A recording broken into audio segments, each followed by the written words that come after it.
పొందువరుసంగా కాంగ్రెస్ ప్రభుత్వం రైతులకు రుణమాఫీని వెంటనే రైతుల పట్ల రాష్ట్ర ప్రభుత్వం నిర్లక్ష్య వైఖరి రైతుల పట్ల రుణమాఫీ చేయకుండా రాష్ట్ర వ్యవస్థ మొండి వైఖరి రైతులకు రైతు బీమా కల్పించాలి. ఫసల్ బీమా మహేశ్వర్ రెడ్డి గారు అందరికీ కూడా పేరు పేరున నమస్కారాలు. ఈ కార్యక్రమము ఉదయం 11 గంటల నుంచి మొదలైంది. మహేశ్వర్ రెడ్డి గారు మనం ఇప్పుడు చెప్తున్న సందర్భంగా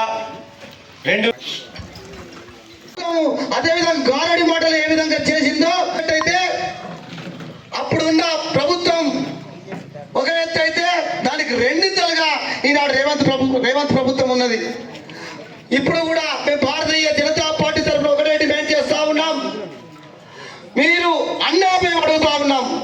2 లక్షల రుణమాఫీ ఎటువంటి గ్యారంటీ లేకుండా రీషెడ్యూల్ చేసి రైతు ఖాతాలో యథావిధంగా వేసే వరకు భారతీయ జనతా పార్టీ పోరాటం ఆగదు. అంతవరకు ప్రమదీసి కూడా రైతుల పక్షాన కొట్లాడదామని అవకాశం ఇచ్చిన కిసాన్ మోర్చా యాదాద్రి భువనగిరి జిల్లా సభాధ్యక్షులు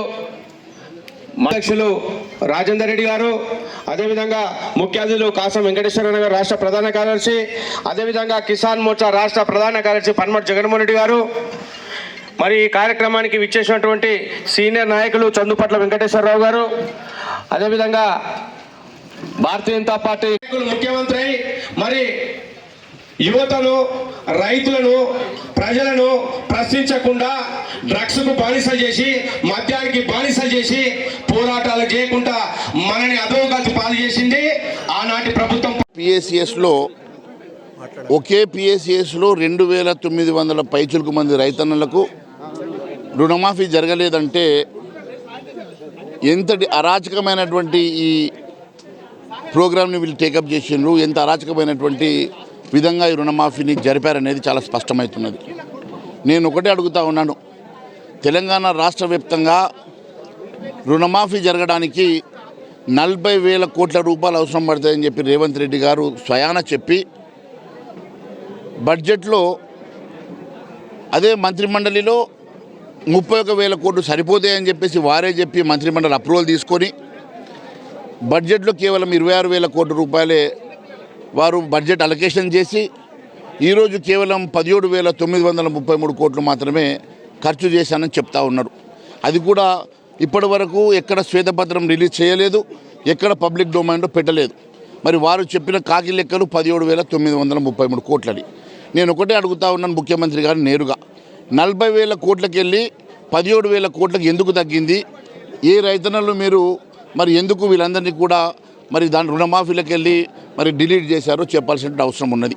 రెండవది, ఒకవైపు మీరు పూర్తిగా రుణమాఫీ జరిగిందని చెప్పి 15 ఆగస్టు సాక్షిగా మీరు చెప్పిన సందర్భంలో అదే రోజు మీ తుమ్మల నాగేశ్వరరావు గారు లేదు ఇంకా 13,000 కోట్ల రూపాయలు అవసరం పడుతుందని చెప్పిందంటే మీ మంత్రి గారు చెప్పింది అబద్ధమా, మీరు చెప్పింది అబద్ధమా?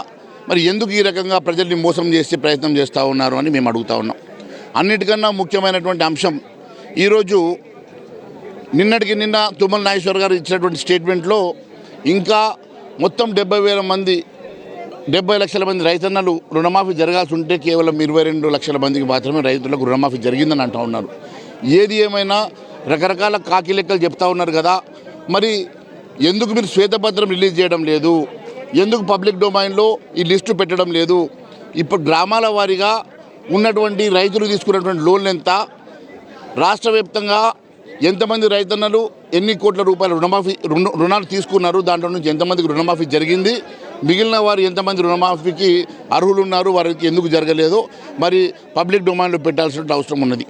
ఇవి కేవలం పేపర్ స్టేట్మెంట్లకు మాత్రమే పరిమితమై రైతులను మోసం చేసేటువంటి ప్రయత్నం చేస్తున్నటువంటి ప్రభుత్వం రైతు వ్యతిరేక ప్రభుత్వం. ఇది ప్రజాపాలన కాదు, ప్రజా వ్యతిరేక పాలనగా మేము భావిస్తున్నాం. కేవలం రైతన్నల అంశమే కాదు, రైతన్నల అంశంలో కూడా రైతు బంధు ఇంకా ఇప్పటి వరకు దాన్ని ఊసేలేదు.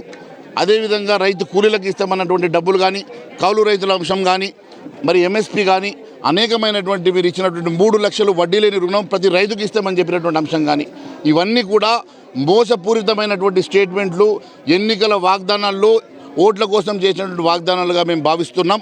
మరి ఇవన్నీ కూడా నెరవేర్చే వరకు భారతీయ జనతా పార్టీ రైతన్నల పక్షాన్ని నిలబడుతుంది. రైతన్నల పక్షాన పోరాటం చేసి వారి గొంతుకై మేము పోరాటం చేస్తాం. వారి పక్షాన గట్టిగా భారతీయ జనతా పార్టీ నిలబడుతుందని తెలియజేస్తా ఉన్నాను.